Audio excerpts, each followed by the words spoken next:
Sintonizam-se conosco através das ondas da nossa abençoadora Rádio Paz FM, a todos os irmãos campineiros que impossibilitados momentaneamente de subir a esta casa, como sempre fazemos, para o culto de celebração e louvor ao nome do Senhor, mas também aprendizado da palavra de Deus.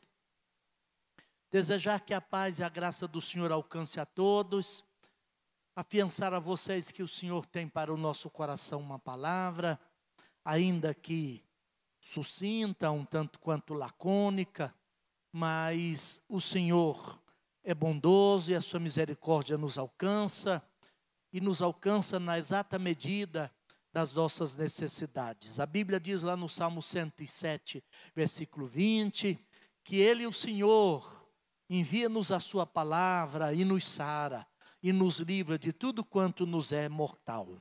Eu quero convidá-los a que juntos meditemos num texto, numa porção da palavra de Deus, constante do texto da primeira carta de Paulo a Timóteo, pastor da igreja da metrópole, da província romana da Ásia Menor, cidade de Éfeso. O capítulo é o 4, eu quero ler apenas 2 versículos, o de número 6 e o versículo de número 15, para uma breve reflexão neste culto nesse momento de crescimento, nesse seminário melhor de crescimento espiritual, do qual participamos aqui esta noite. Diz-nos assim, o versículo 6 do capítulo 4 da primeira carta de Paulo a Timóteo. Propondo estas coisas aos irmãos, serás bom ministro de Jesus Cristo, criado com as palavras da fé e da boa doutrina que tens seguido. O 15, medita estas coisas, ocupa-te nelas, para que o teu aproveitamento seja manifesto a todos. Amém. Nós sabemos que, por convocação do nosso bispo e direção de Deus, as igrejas em Goiás e aí também o campo de Campinas está vivendo este ano, neste chamamento aí, a igreja revigorada para o novo tempo. Cada geração, cada tempo, cada época, a igreja é desafiada a enfrentar lutas, combates, e ela está permanentemente firmada na palavra de Deus, escondida sob as asas da misericórdia do Senhor e amparada nas promessas infalíveis da bendita palavra de nosso Deus. E aí eu tomo esse texto aqui nesta noite para uma breve meditação com relação à seguinte questão: a igreja do Senhor, o conhecimento doutrinário e a sua força na luta espiritual, na batalha, na vida cristã ou na batalha espiritual. A gente sabe que Timóteo foi deixado por Paulo para conduzir a igreja do Senhor, que estava na cidade de Éfeso. Igreja que o apóstolo Paulo fundara na sua 3ª viagem missionária, e Lucas registra isso no capítulo 18, em parte desse seu empreendimento, no capítulo 18 do livro de Atos e no capítulo 19. E nessa primeira carta que Paulo endereça, destina a Timóteo, Paulo está chamando a atenção desse jovem pastor no sentido de ele perceber os falsos ensinos, as tendências de mudanças, as inovações que já àquela época acossava a igreja, visando adentrar no recinto ou na comunidade da fé e certamente visando perturbar a comunhão dos crentes, dos santos em Cristo Jesus. E aí Paulo nessa carta concita a Timóteo a que ele guardasse intacto o bom depósito que ele recebera da parte de Deus mediante o ministério do apóstolo São Paulo. E eu penso que se isso era uma realidade, era uma necessidade nos dias de Paulo, certamente muito mais nos nossos dias hoje. Tempos esse que os fundamentos da verdade da fé evangélica sofrem ataques de todos os lados, e a igreja, portanto, visando o enfrentamento dessa realidade, precisa estar nutrida, é a palavra que diz aqui, criada, nutrida, alimentada, com a boa doutrina. E quando Paulo usa essa expressão, boa doutrina, certamente ele está pelo menos pressupondo, admitindo a existência da falsa doutrina, da doutrina não saudável, daquele conjunto de ideias e ideologias até que se abraçadas e assimiladas e entendidas pela igreja, poderá causar adoecimentos espirituais e roubar a força e o vigor da igreja do Senhor Jesus. E Paulo, nessa carta, ele vai dizer que é preciso, então, identificar alguns perigos, algumas situações que já naquela época eram tentativas de, se não anular, pelo menos empalidecer, desconstruir certos postulados, certas afirmações, certas doutrinas da fé que são fundamentais e balizas da igreja do Senhor Jesus. Ele chega a dizer nessa primeira carta, no capítulo anterior, o capítulo 3, o anterior a esse aqui, de que Paulo desejava ir ter com Timóteo bem rápido. Mas porventura, se Paulo tardasse, na carta ele orienta a seu jovem obreiro quanto ao modo como ele devia proceder na casa de Deus, família de Deus, coluna e firmeza da verdade. Paulo fica então preocupado no sentido de levar Timóteo a ter a percepção, a capacidade espiritual, o discernimento espiritual, para discernir, e não apenas discernir, identificar, combater, enfrentar toda essa gama de doutrinas e ensinamentos falsos que procurava adentrar a igreja do Senhor naqueles dias, a fim de que pudesse anular a ação do erro e continuasse então comprometido com o ensinamento, a nutrição da igreja pela boa doutrina, com a boa doutrina, visando então a vida saudável do povo de Deus. A gente sabe que quando não há essa preocupação na exata medida que as Escrituras exigem que a tenhamos, a consequência daí que resulta disto é uma certa tolerância com o erro. E às vezes uma tolerância a qualquer custo.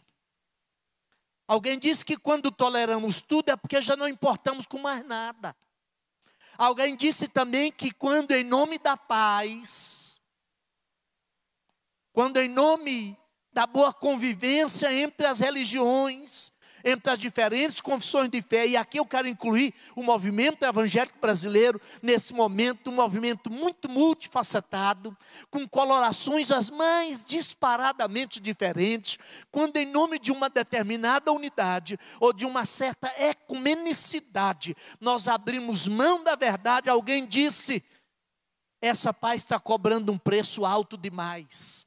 Nós não podemos abrir mão da verdade. Até porque Paulo, eu vou repetir lá os versículos 14 e 15 do capítulo 3 dessa mesma carta. A igreja é a coluna, firmeza, sustentáculo da verdade. Querendo dizer certamente que se a igreja falhar nessa sua função de manter hasteada a bandeira da verdade, estar comprometida no sentido de primar, ensinar, nutrir a igreja e o povo de Deus com a verdade, certamente de nenhum outro lugar, de nenhuma outra comunidade devemos esperar essa tarefa, esperar esse empenho, pois só a igreja, tão somente ela, é a coluna e firmeza da verdade. A partir então dessa carta, E desse texto, especialmente que nós acabamos de ler, e o seu contexto,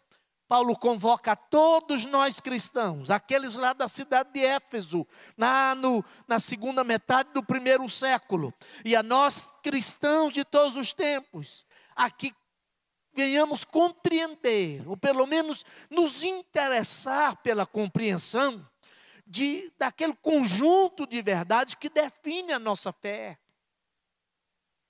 que identifica-nos como cristãos, que efetivamente diz que se de fato, à medida que nós expressamos, professamos, abraçamos e praticamos essas verdades, isso diz se de fato somos cristãos ou não.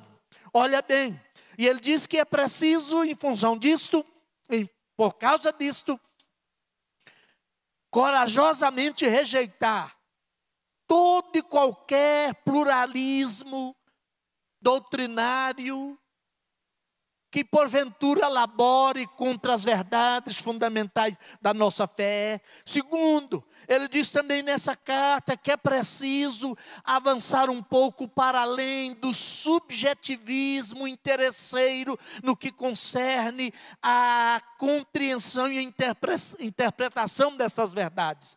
E, por conseguinte, a terceira questão que eu percebo nessa carta e vai nos orientar aqui nessa breve meditação, é que para isso, para que a gente alimente a igreja do Senhor, para que nós vejamos a igreja cumprindo esse papel de ser coluna e baluarte da verdade, nós tenhamos que certamente perceber com mais clareza a objetividade da doutrina. A verdade não pode ser uma verdade minha, nem sua, nem especificamente nossa das Assembleias de Deus. A verdade precisa ser a verdade do Evangelho, tal qual delineada, definida, conceituada, descrita, exarada nas páginas das Sagradas Escrituras. Então ela não é minha. Eu penso, meus amados irmãos, especialmente nós que lidamos com o ensino mais diário ou didático das Escrituras Sagradas, e diariamente estamos trabalhando com essas Escrituras, as sãs palavras de Deus, a boa doutrina. Precisamos avançar um pouco mais, a fim de sairmos desta arena menor, chamada do subjetivismo espiritual ou do subjetivismo doutrinário. É aquela tendência, de modo prático, de alguém dizer: não, eu acho que é assim, eu entendo assim, eu ensino assim, eu penso que é assim. As Escrituras Sagradas, enquanto verdade absoluta, universal e objetiva, ela é uma verdade que está para além daquilo que eu, como pessoa, ainda que como estudante meticuloso das Escrituras, ou qualquer um de nós, sejamos, compreendamos dela. A gente precisa do Espírito Santo de Deus, a fim de que venhamos compreender isso. Olha aqui.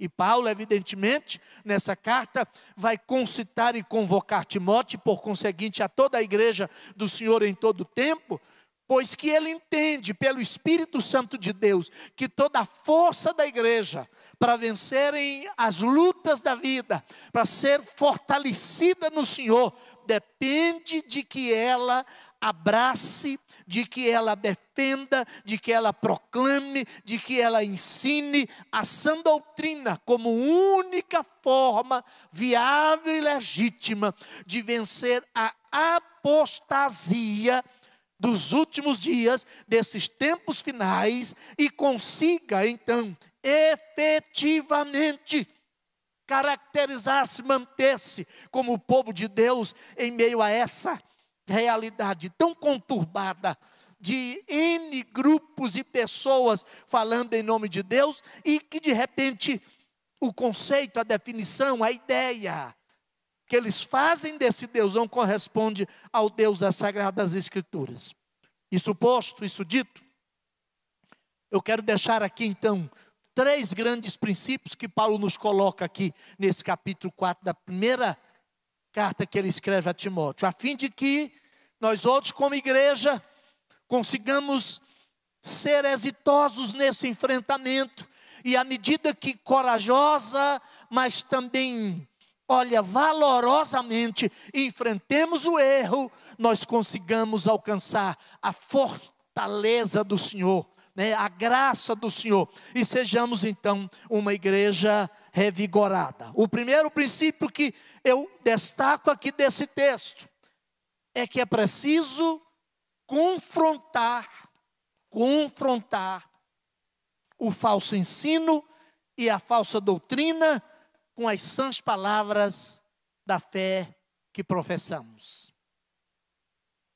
Eu penso que Paulo está pedindo a Timóteo aqui, na verdade, mais do que pedindo, rogando a Timóteo, no sentido de que ele permaneça em Éfeso. E esse permanecer aqui tem a ideia de estabelecer-se lá, ficar em Éfeso, colocar o coração naquela igreja, a fim de que ele pudesse, na permanência daquela igreja, identificar e impedir a disseminação do falso ensino. Tem duas coisas aqui que é preciso ser levado em consideração nessa busca de identificar e confrontar o falso ensino. É entender que nem todo ensino ou falso ensino é necessariamente antibíblico. Pode ser apenas extrabíblico. Nós já temos tantas verdades das Escrituras, inspiradas pelo Espírito Santo de Deus, a fim de alimentar nossa alma, é o que Paulo diz aqui, que nós devemos ser criados e nutridos por essa boa doutrina, essas verdades. Então a gente precisa, é o que Paulo está dizendo a Timóteo aqui, identificar o ensino falso que pode vir nessa categoria, tanto na qualidade de ensino antibíblico como extrabíblico. E a gente sabe, foi dada aí a 7ª aula, terça-feira passada, pelo pastor Lucas Fernandes de Andrade, nosso 4º vice-presidente. Há uma série de inovações no macro e elástico mundo evangélico brasileiro, que inocentemente não vem com a marca e a característica do antibíblico, mas é algo extrabíblico, que não é da pauta da igreja, que não deveria estar na agenda da igreja. E às vezes a gente vai aprendendo e vai tolerando e vai convivendo e vai aceitando. De repente, quando a gente acordar, especialmente se voltarmos a esse arcabouço de verdades que as Escrituras nos colocam como definidoras da nossa fé, da nossa vida enquanto cristãos, haveremos de perceber, talvez tardiamente, o quão distante estamos daquela proposta original. É claro que existe o antibíblico, que é mais danoso certamente, e penso que também mais fácil de ser identificado do que o extrabíblico. E aí Paulo vai dizer a Timóteo que esse falso ensino que precisa ser confrontado, enquanto o desvio da verdade, da verdadeira doutrina, adentraria ou forçaria a entrada na igreja através dos chamados heterodidáscalos. Engraçado que ele não falou pseudodidáscalos, que seriam os falsos mestres. Pseudo-falso, didáscalos é o mestre, didascalia é o ensino, didaquê é o ensinamento. Não, Paulo está falando cuidado, porque não é tanto necessariamente o pseudo-ensino, o pseudo-didáscalos, é o heterodidáscalo. O que é heteros? Outros ensinos que não aqueles que são da pauta da igreja, que são aqueles que compõem, constituem a base essencial da nossa fé. Então Paulo está dizendo, há um conjunto de verdades evangélicas que compõem a sã doutrina, e essa sã doutrina é normativa, é exigida de todos, em todo lugar, em todo tempo, e é função de cada um de nós, como crentes, buscar conhecer esse arcabouço de verdades, a fim de, sendo cheios desse conteúdo, conhecendo e compreendendo essa verdade, possamos então rechaçar de pronto qualquer ensino, quer extra-bíblico, quer antibíblico, que vem com essa ideia da heterodascalia, o falso ensino, o outro ensino, os variados ensinos, e não, vou repetir, necessariamente o falso ensino de imediato, mas aquele que vem sorrateiramente, se instala, né? Santo Agostinho já dizia que o mal chega à nossa porta como visitante, depois ele chega e bate a porta. Se nós dermos vazão e abrirmos-lhe a porta, abrimos para ele a porta, ele entra e se instala como dono da casa, não é? Talvez seja por isso, meus amados irmãos e amigos que nos ouvem, é que o Espírito Santo preocupou tanto, no sentido de levar os escritores do Novo Testamento, especialmente o apóstolo Paulo, a escrever cartas claras e objetivas quanto ao falso, quanto ao ensino errado, quanto ao erro doutrinário. O segundo princípio, que a gente encontra aqui, é reconhecer de modo muito consciente as consequências danosas do falso ensino no seio da igreja. Certamente o Espírito Santo não teria se preocupado tanto ao levar os autores sagrados do Novo Testamento a escrever dos 27 livros, 21 deles são epístolas. Das 21 epístolas, pelo menos 19 delas estão combatendo ou vacinando a igreja, orientando preventivamente a igreja quanto a perigosos erros doutrinários que já estava crescendo, que estavam acossando a igreja naqueles dias. Paulo vai falar disso mais detalhadamente na segunda carta a Timóteo, capítulo 2, dos versos 14 ao 19. E é nesse contexto que ele vai dizer que, para Timóteo, que ele deveria então buscar se apresentar preparado, como obreiro preparado, que não tivesse nada do que se envergonhar, mas que com habilidade manejasse bem a palavra da verdade. A expressão lá no texto é ortotomunta tesaleteias, que dá a ideia, essa palavra ortotomunta vem da arte do tecelão, do alfaiate. E a Bíblia diz que Paulo aprendeu a fazer tendas com Áquila e Priscila. Depois de pegar a fazenda, o tecido, a peça e riscá-la, era preciso ter habilidade para cortar retamente. E aí que está dizendo, cortar reto, ensinar a verdade da palavra de Deus, tal qual ela é. Exatamente em função de que o erro doutrinário traz consequências danosas e terríveis à igreja do Senhor, roubando-lhe a força, tirando-lhe o vigor e adoecendo as entranhas, a essência da vida espiritual do povo de Deus. Paulo deixa bem claro que o falso ensino adoece o rebanho e produz, sobretudo, e dolorosamente a morte espiritual de muitos crentes. O falso ensino rouba dos fiéis a comunhão na mesma fé ou da mesma fé, tornando-os dissimulados, justificando para alguns o modo de vida, uma prática e um modo de viver anticristão, inautêntico com as verdades do Evangelho.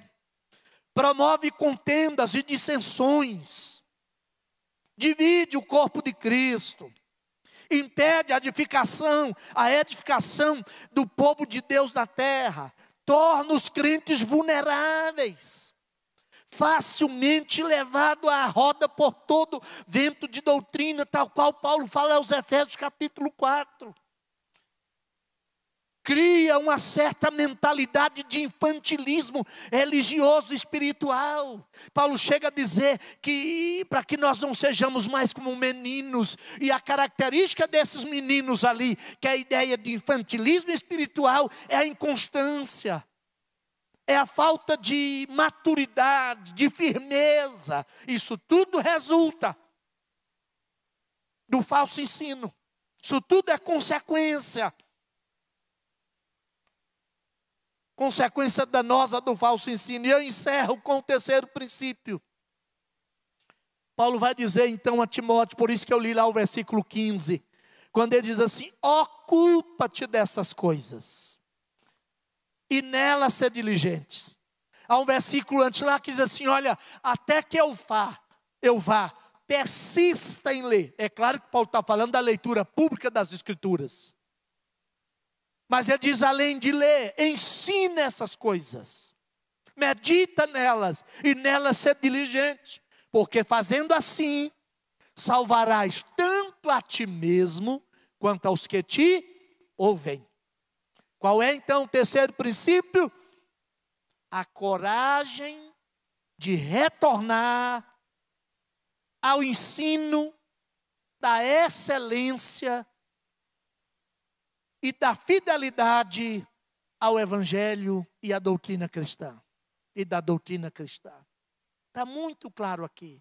Meus irmãos e amigos, você que me ouve aí da sua casa, quem sabe do seu rádio, através da Rádio Paz, do seu carro, através da Rádio Paz FM, deixa eu dizer para você.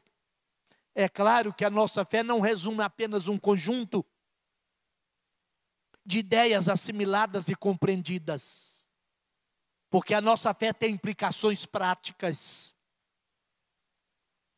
Mas eu nunca chegarei à prática da verdadeira fé se eu não compreender, se eu não assimilar, se eu não absorver essas verdades como conhecimento, como conteúdo da fé que eu abraço, da fé que eu professo.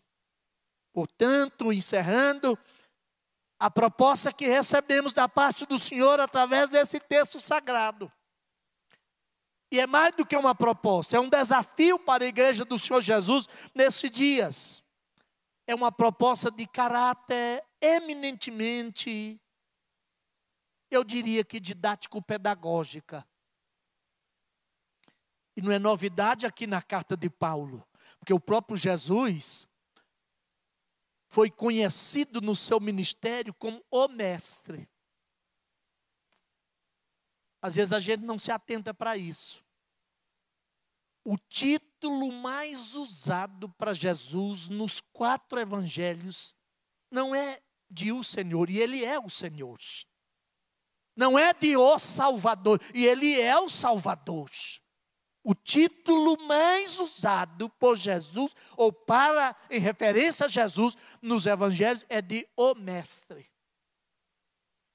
E antes de subir aos céus, Ele chama os seus discípulos e deixa a grande comissão, dizendo: ide, fazei discípulos.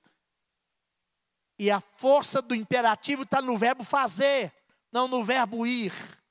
Porque o ir está no particípio presente. À medida que estiver dizendo, e à medida que for dizendo, fazei. Aí o verbo fazer está no imperativo. Fazei discípulos de todas as nações, batizando-as em nome do Pai, do Filho e do Espírito Santo. E não pare aí, ensinando-os a guardar todas as coisas que eu vos tenho mandado. E se não bastasse isso, quem lê atentamente ou estuda atentamente os evangelhos, especialmente o evangelho de Mateus, Capítulo 5, primeiro grande discurso dos 5 discursos que Mateus escreve, reúne a vida e ministério e obra de Jesus na sua ótica, na sua percepção narrativa. Ele começa dizendo: subiu Jesus ao monte, aproximaram-se dele as multidões, e ele passou a ensinar-lhes, dizendo: por que a gente não gosta muito de ensino? Olha, o cristianismo, a fé que eu e você abraçamos, é uma fé centrada. Eu coloquei um advérbio aqui, no desejo de enfatizar, enfaticamente no ensino. Nossa fé não é meramente uma fé ritualística. Ela não se processa, ela não acontece, ela não vaza pela mera cerimônia. Aí eu lembro do Antigo Testamento, tanto Oséias e Isaías, profetas contemporâneos, um do outro. Quando Isaías disse: olha, o boi conhece o seu dono e o jumento o caminho para a sua manjedoura, da sua manjedoura, mas Israel não me conhece.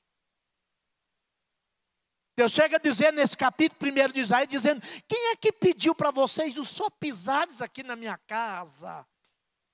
Vir oferecer-me aqui vossos sacrifícios. Ele chega a dizer: estou cansado disto. Porque o rito tem seu lugar, a cerimônia é bem-vinda, mas como resultado daquilo que a gente é, daquilo que a gente absorveu da parte de Deus. Oséias então vai dizer lá no capítulo 4 do seu livro, me parece que o versículo 6, dizendo: o meu povo está sendo destruído porque lhe falta o conhecimento. Então, meu irmão, oxalá, você que é membro de Campinas, você meu amigo que está nos ouvindo, nos assistindo, que o Espírito Santo de Deus derrame no meio do seu coração um grande apetite, uma grande aptidão por conhecer mais o Senhor. E em conhecendo esse Deus, nós outros consigamos ter um relacionamento pessoal com Ele, porque o cristianismo é um chamamento a nos relacionarmos com uma pessoa, Jesus de Nazaré.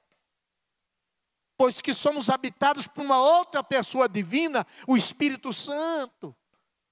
Mas esse relacionamento com essa pessoa implica na disposição de alma, na abertura de mente, na capacidade de ter um coração receptível, uma mente educável, uma alma ensinável, porque é assim que nós vamos crescer no relacionamento com esse Deus e vencermos toda essa onda de desvios doutrinários, toda essa onda de inovações que tentam, ainda que sutilmente, e às vezes até inocentemente, adentrar a igreja do Senhor Jesus.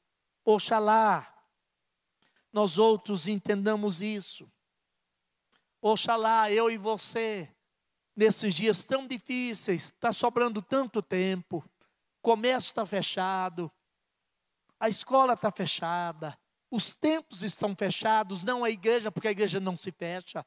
Ela é o povo de Deus espalhado como o sal do Senhor, tentando curar e salgar essa sociedade perdida. Mas está sobrando tanto tempo, debruce um pouco mais sobre as Escrituras. Estude mais um texto sagrado.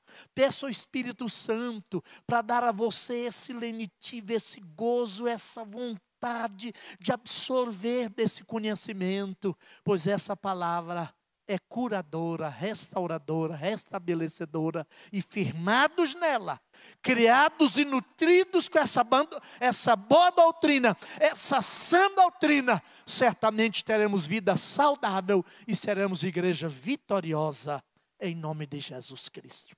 Deus te abençoe, Deus seja contigo, Deus seja com cada família campineira, com cada servo de Deus. E a nossa oração, e nós vimos aí a convocação do nosso presidente, para o próximo domingo, um jejum nacional em favor da nossa nação, em favor do povo de Deus. E eu quero enfocar especificamente a minha participação, no sentido de que eu e você, nós outros como igreja do Senhor, assumamos o nosso papel como igreja, para que lá na frente nós não venhamos ouvir que grande parte do problema dessa nação é culpa da igreja que esse país teve, da qualidade de igreja que esse país teve. E Deus está nos despertando, e oxalá nós ouçamos o brado, o grito do Espírito Santo nessas convocações e nesse momento. Muito obrigado a todos, meu abraço, Deus seja contigo, Deus seja conosco. Pastor Eliseu, por favor, faça o encerramento.